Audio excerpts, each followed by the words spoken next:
Good morning, Vitu. Thanks so much for joining us. We've been looking forward to catching up with alumni like you, especially during the pandemic where everyone's all across the world, but we're able to actually still connect virtually and hear what everyone's doing, especially what challenges and opportunities that have presented themselves both in business and the personal lives. So we're excited to hear from you and are keen to capture stories that highlight the successes of our alumni. So to begin, can you tell us a bit about your education and your career background so far?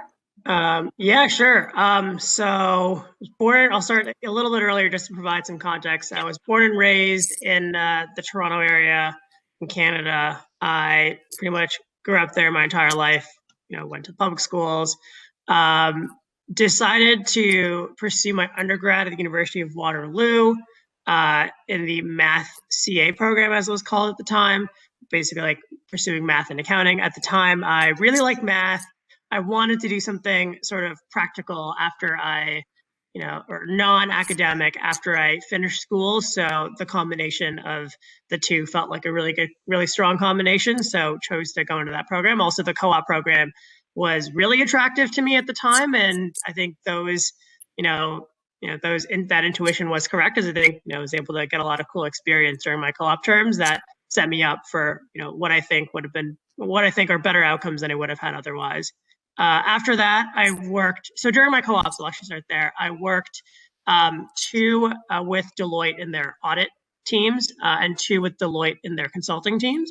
And then after that, I pursued consulting post graduation, and I worked at the Boston Consulting Group, or BCG, for a little over 2 years. And after that, I pursued graduate education. I went to Stanford to get my MBA there.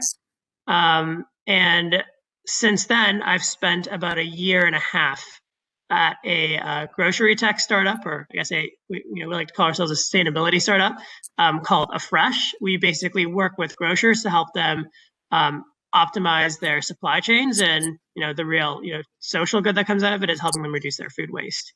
But a lot of little steps that I took here and there that got me to where I am today that I wasn't able to go into in detail. But yeah, it's sort of a high level summary. That's great, thank you.